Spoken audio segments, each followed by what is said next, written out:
My friend invited me over to try out a new horror VR game that he had bought from some vendor at the mall. Not having anything better to do, and loving all things horror, I agreed to stop by, and arrived with snacks in hand, moderately hyped. I wasn't expecting anything incredible. It was, after all, something he had bought from some tacky, middle-of-the-wing vendor, probably not far from a sunglasses stall and cell phone case stand. But I had never played a VR game before, and hadn't spent any real time with my friend in a while, since online gaming has always been easier for us, due to our often clashing work schedules. The game itself, a bundle that included 2 cheap helmet-like headsets preloaded with the software. It was fairly straightforward. 2 players could play at once, co-op or competitively, on any one of 3 maps. If co-op play was selected, you would have to defend a location from increasingly stronger waves of hellish creatures, ghouls, demons, various undead, for 10 minutes. Competitive play put one person as a sort of general of the Infernal Legions, while the other received increased health, fortifications, and ammo. Roles were switched intermittently so that each player was given an opportunity to experience both sides of the dynamic. Simple stuff. Knowing that I would probably win regardless of which position I was put in, my friend chose co-op play, and we spent about 2 hours playing game after game, surviving more often than not, due to the less than intelligent enemy AI. They were hellbent on killing us, but went about it in the most straightforward and predictable ways. It quickly became obvious that they had been programmed with only the simplest of siege tactics. The game probably only had one developer.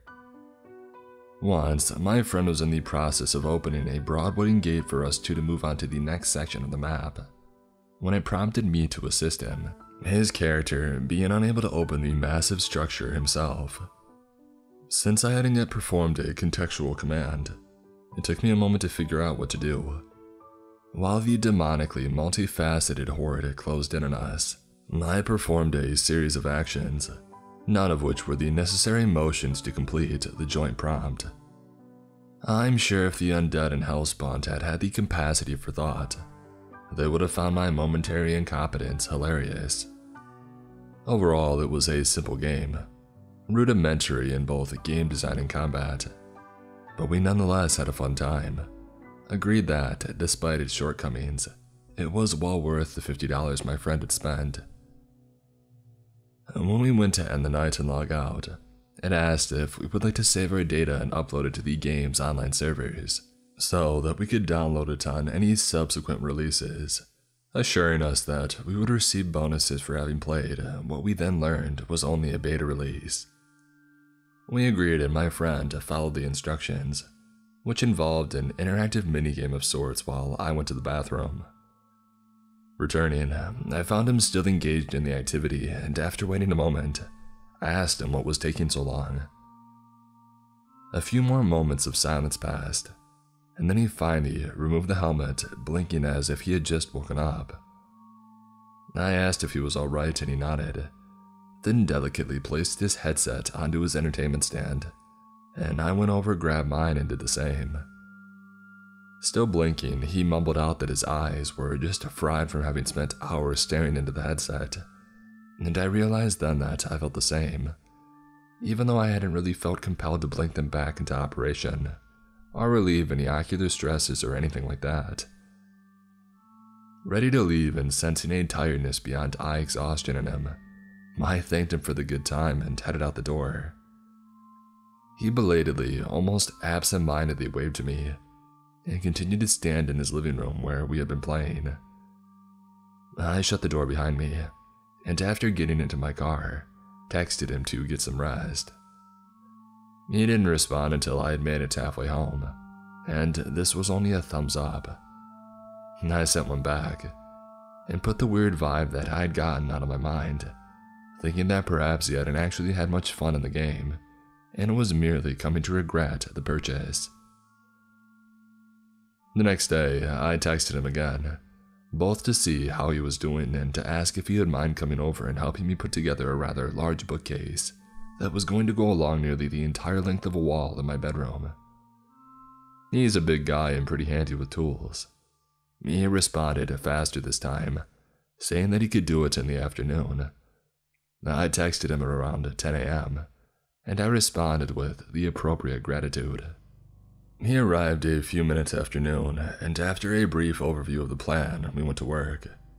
He seemed fine then, even took charge of the setup halfway through when it became obvious that I was well out of my element. I had never installed anything in my home before. A few hours later, the job was done, and we relaxed on my couch in the living room. I ordered a pizza, and after chatting a while about all the books I planned to fill the shelves with, my collection only spanned half the thing, I brought up the VR game, wondering if his mood regarding it had changed. At the mention of the game, he seemed to stiffen, and the atmosphere of the room shifted almost imperceptibly. Not understanding why it had been a sensitive topic for him, I pushed on, and outright asked him whether or not he actually had had a good time. He stood up and emphatically shook his head, saying, "Yeah man, I had a good time. It was a good game, just disorienting, you know." I sensed a shimmering hostility in him, so I backed off of the topic, and instead asked if he wanted something to drink. He kept standing for another moment as if to settle himself down, and then returned to his seat and said he would like a soda if I had any. I told him that there was a can of Coke in the fridge, and he said that would be fine. I wanted some tea, so I went into the kitchen and put the kettle on, telling him that I would be back in a bit and to listen for the pizza. He nodded and leaned back into the couch, seemingly relaxed again. Trying to take my mind off of his weird reaction, I spent the next few minutes reminiscing on the previous night, while the kettle slowly came to a boil. Absent-mindedly, I retrieved a sachet of hibiscus tea from the cabinet and I placed it in my favorite cup. Just as I had started to pour the water into my cup, I heard a knock on the door and shouted for my friend to grab the pizza. I heard him rise from the couch and cross the living room, and then the door opening and the pizza guy greeting him. Everything seemed fine until I heard the following exchange. Sir? Yes. Here's your pizza, sir. Yes, I'll take it. Yeah, here you go. You can take it. Yes. Sir, are you gonna take it or not? Sliding the kettle off the burner, I went into the living room and saw my friend standing still at the door, with a confused-looking pizza guy beyond him, the pizza box still in his hand extended toward my friend. I called out to him, telling him to take the box, and he again said, yes, but remained completely still. Seeing how angry the pizza guy was becoming, I went over to my friend, nudged him aside and took the pizza, apologizing to the now angry delivery man as I did so. I pulled out $5 from my pocket and handed it to him, even though I had already tipped online. Shutting the door behind me, I asked my friend what the heck was wrong with him, and he only responded by taking the pizza out of my hands and walking to the couch. Sitting down, he opened the box, took a slice, and began eating, as if he hadn't just caused a scene. Instinct, some prehistoric impulse urged me to drop the matter, but the more intellectual elements of my brain demanded an explanation. I walked over and closed the pizza box, cutting off his access to a second slice. He stared at the box for a moment, and then looked up to me and asked, in a perfectly eerily calm voice, "What's up?" The oddly measured query unnerved me, and as I stepped away, feeling at once uncomfortable and vaguely yet deeply fearful. My fear was then compounded when, as if anticipating my request for him to leave, my friend stood and said, "Hey, I brought the game with me. How about I stay a while and we play a few rounds?" Something in the casual suggestion caused the firing of all the animal alarms in my brain. My friend took a step toward me, and my instincts practically screamed at me to leave the apartment, to forsake my home in order to save my life. But I stubbornly ignored these impulses, deeming them irrational and cowardly. Instead, I said that I was tired and asked if we could play another day. His reaction was shocking, terrifyingly quick. In a swift and seamless motion, he snatched up one of the cushions from my couch and hurled it at me. The soft yet large square struck me in the face, and while it wasn't injurious, it did disorient me, and in these subsequent seconds of confusion, my friend had crossed the room and seized me by the throat with his powerful hands. Before I could even attempt to pry them away, he kneed me in the groin and I went limp, held aloft solely by his vice-strong grip around my throat. Unsatisfied with my debilitation, he delivered another knee, this one striking my abdomen. While the first blow had elicited an eye-opening, fiery pain, the second blow served to immediately ventilate my body. My breath left me, and the pain resonated deeply in my core, causing my deflated body to spasm and tremble. I was then dropped onto the carpet and left to breathlessly twitch in agony. My friend, having left at some point in my half-conscious writhing, returned a few minutes later holding a knife. One of these steak knives from the set that he'd bought me for Christmas 2 years ago. He glanced around a moment, as if waiting for further direction, or perhaps to savor the moment, and then he plunged the knife into my stomach. 6 years ago, I fell out of a tree that I had been climbing to impress a girl. I didn't break anything, but I was unfortunate enough to land atop the sole stone beneath the tree, ribs first. That impact knocked me out almost instantly, but to this day I can still remember the split second of unrelatable, body-spanning pain as the rock in my ribs had collided. That pain was nothing compared to the soul-shaking, mind-clearing sensation of the knife entering my gut and effortlessly parting my viscera. Every subsequent convulsive spasm brought a ton of pain to my stomach, a maddening, unfurling blossom of fire which spread outward to arrest my limbs and leave me virtually paralyzed in agony. Thankfully, mercifully, my friend left the knife in my gut. Had he dislodged it, I probably would have gone into complete shock and died shortly after, either from the tissue damage wrought by the blade or blood loss. The visual of the knife embedded in my abdomen kept me gravely anchored to awareness, assisted of course by the ever-mounting pain of its abdominal occupancy. I don't doubt that its presence also prevented me from dying of blood loss, which I'm sure wouldn't have been pleasant. Standing upright, my friend then went to the couch and, reaching behind it, retrieved his book bag. Unzipping the topmost flap, he withdrew one of the VR headsets, and despite the knife in my stomach, I screamed out, connecting the dots and understanding at last why my friend was behaving so weirdly, so evilly. Somehow his mind had been warped or maybe even replaced by the VR headset. A plot out of some cheap science fiction novel, but dreadfully, nightmarishly real. He turns on the headset, performs a series of minute calibrations, and then turns around, ready to plant it on my head and subject me to the same brain alteration or replacement he had been unwittingly subjected to. Regaining some of my strength at the revelation of my imminent demise, or at least psychological usurping, I retreated backwards, ignoring the burning of my elbows by the cheap carpet. My friend followed, ignorant of all else beyond the goal of conscripting me into his VR imprisoned army. Somehow, I managed to make my way to the kitchen. The cold and smooth tile a welcome relief from the rough carpet. My friend lumbered after me, not hurrying but not slowing either, a cold, pursuing automation. When my back suddenly bumps against the stove, I freeze, thinking that I've met my end. But then, between the worryingly discordant beats of my heart, I heard the steady hiss of the teapot on the stove above me. Cursing all the while, the pain in my stomach having become by this point a pulsing hot sensation, I reached up, and just before my friend could slap the headset onto my scalp, I seized my half-filled cup from the counter and I tossed it toward him, splashing him in the face and chest with the searing liquid. Thinking that the cup was enough, I refrained from grabbing the kettle itself, leaving it to softly sputter out its steam. But he didn't react. Well, he did, but not in the way that you would expect. He flinched, as much as someone would when an object is suddenly introduced into their line of sight. But beyond that, the scalding water was of no consequence to him.